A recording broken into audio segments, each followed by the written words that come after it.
Catch you outside? What does that mean?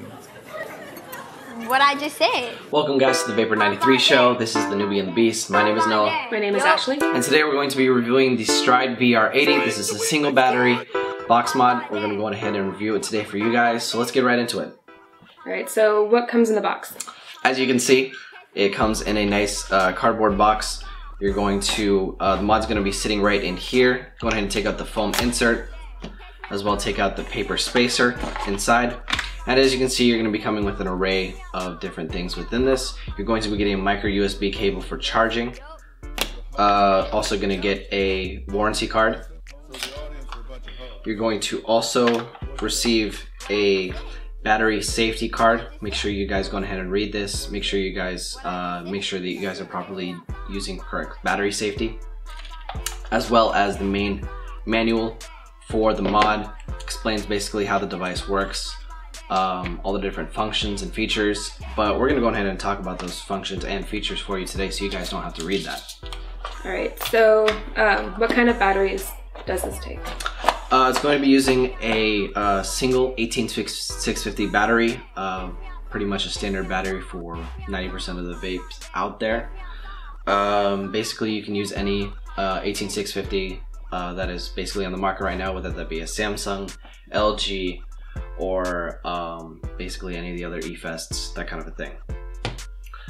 This device does go all the way up to 80 watts. It is temperature control as well. You can run in regular wattage mode, or you can run it with temperature mode with both stainless steel, titanium, or nickel wire. Make sure you guys know which one you're building with so you guys can properly use the settings. One more thing about the battery. Yeah. You know, so it comes with the cable to charge. Yeah. Would you suggest taking the battery out to charge it, or actually using the cable? You're more than welcome to use the cable if you need like a last minute while you're driving, kind of just get some extra juice in there. But for long term, I would highly suggest you charge your batteries in a separate battery tray. You can buy those at your local vape shop or online. Make sure you guys are charging your batteries constantly if you're going to be doing it long term on one of those battery trays, separate battery chargers. Alright. So let's go ahead and actually dive into the screen now so you guys can see what the layout is and all the different functions and features. As you guys can see here, you have your battery gauge on top, your voltage, and your wattage. You can adjust your wattage by using these two smaller buttons right down here.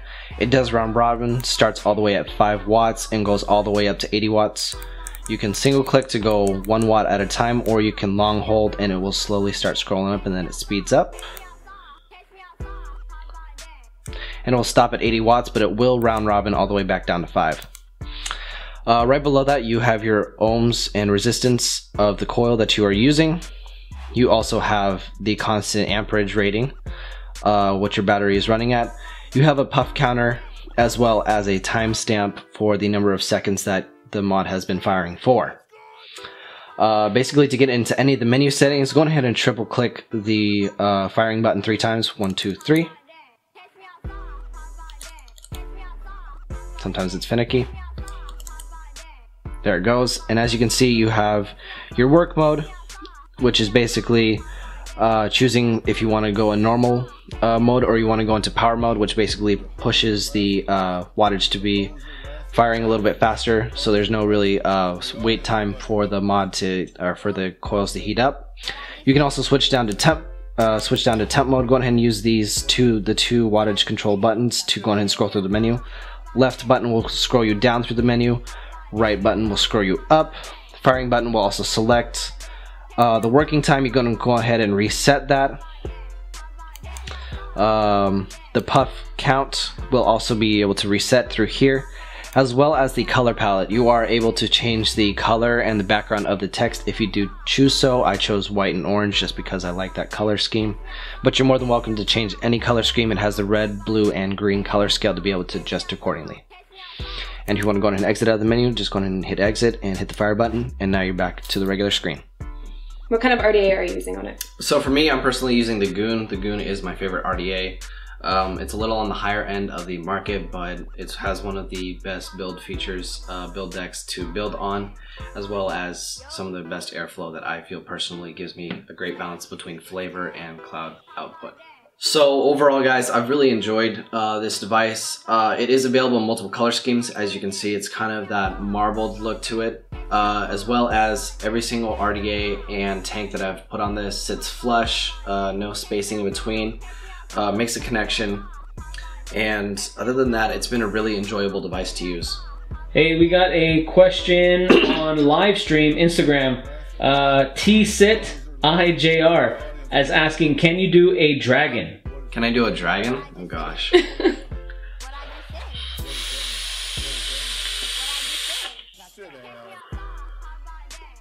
Nice dragon. There's your dragon. And then we got someone else. Let's see. It's Derek again. Guamsta_TCV. Blow some O's. Blow some O's.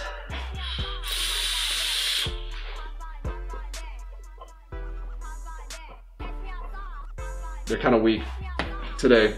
I apologize, but it's okay. Let a little bit of a letdown.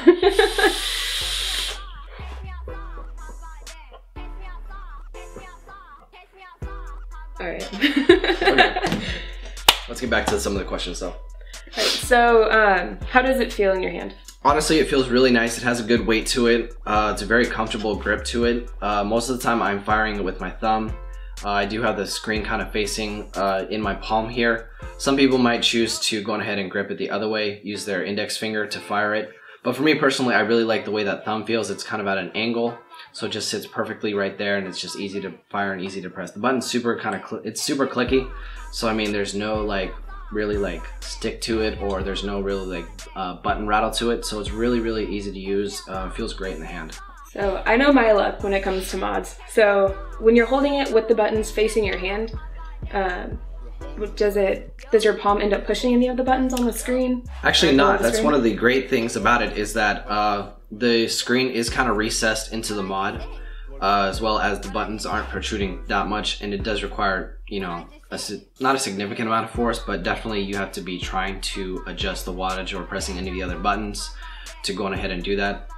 My palm doesn't make any really contact with it. There's like just a small little gap that prevents me from even accidentally touching any of the buttons. All right, so on Instagram Live, we got a question from Guamsta_TCV. How is the battery life on that device? The battery life for me personally is really good, but it mostly depends on what batteries you are choosing to run in it.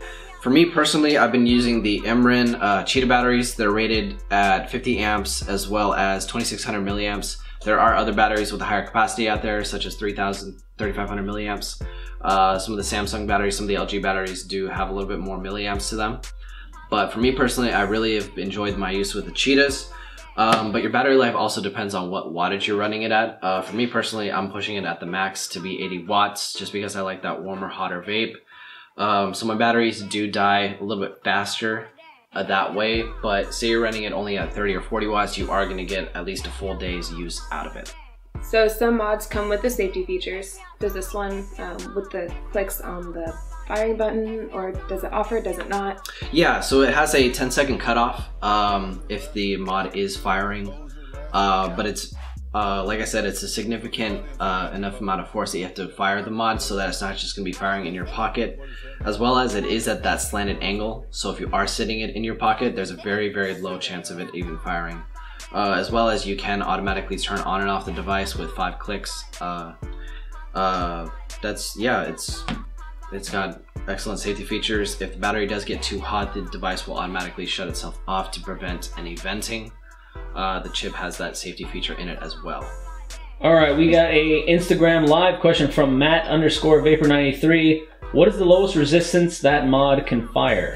So the lowest resistance that you can go down to this mod is, it is rated to go down to a 0.2, but most of the time if you are building that low, the maximum amount of watts really doesn't allow you to be able to build that low, even though the chip itself allows you to build that low. My recommendation is to build around a 0.5 to a 0.7 ohm coil. If you're not quite sure how to build, there are many YouTube tutorials on how to build, as well as asking your local vape shops to kind of explain to you how building works, as well as making sure that you guys are properly building so you guys stay safe as well. So we've gone over a lot of pros about this. Are there any cons that you found? For me personally, the one con that I have found is the battery door itself. It is a bit cumbersome to take out. For me personally, I've been using more of the palm of my hand to go ahead and press it and slide up. I'll go ahead and show you guys. It's not the easiest thing in the world, so what I do mostly is I grab it one hand, take the palm, and I kind of just press into it and try to slide out. As you can see, it's not the easiest thing to go ahead and pull out sometimes. It does, as you can see, it took a significant amount of force for it to come out, but once it's off, it's off. And most of the time, you know, you're not changing your battery multiple times a day, so it's kind of more at the end of the day. If you're swapping batteries, it's not impossible to take out, but it's definitely one of the cons for this device. As well as another con, some people may not like that the mod itself is kind of a plasticky feel. Some people feel like it's a little on the cheap side to be on it, but for me personally, I think it actually helps keep the weight down on the device, as well as it does give a nice smooth finish. And say some juice does kind of get on the side, it's still easy to grip. It's not gonna slip out of your hand or anything like that. I think this is a cool device. I would go get it. Would you suggest it for a newbie or a more experienced vapor? It's great for either the experienced and the noob. You can throw tanks on it, any of the smock tanks, as well as multiple other tanks out there that run coils about that 0.5 range. They would be perfect for this device, as well as people wanting to build their own coils if they're interested in that temperature control. It's really great that it has that temperature control feature to be able to allow you to have that flexibility. Alright, so my last question is, would you suggest using a tank or an RDA, or have you had a chance to work with both? For me personally, I have used both a tank and using an RDA. For me personally, dripping is my favorite, but for some people they like to use a tank for that ease on the go while driving, so they don't have to keep on dripping or anything like that. But like I said, the versatility is there to be able to use either a tank or an RDA depending on what your preference is. So that wraps up all the questions that I have. Seems like it's a good mod. As a newbie and a customer, I would purchase this specific mod, which is the Stride VR80. Go ahead and check out vapor93.com, guys, for your best juice supply online store, where you can purchase Lost Coast 4 Original, which is my personal favorite fruit juice, as well as pick up Cloud Patrol Carolina Cookie, which is my favorite custard/dessert flavor. Go ahead and check us out on Instagram, guys. It is at vapor_93. We are posting daily pictures there, as well as you guys can watch these live streams of the video shoots, so you guys can ask your questions if you guys do have any questions. But if you guys do have more questions that we did not answer, go ahead and drop them down below in the comment box. Make sure you guys like the video, subscribe to us. New videos will be coming very, very soon. You guys can find me on Instagram at elevated_official. Where can they find you? At Smash'ems. SMASHEMSS. And yeah, so thank you guys so much for joining us. New videos will be coming very, very soon. We're gonna go ahead and get out of here, guys, but thank you guys so much for watching. What I just said. Sit down. Take me outside. How about that? And then your beautiful editing. Beautiful cut.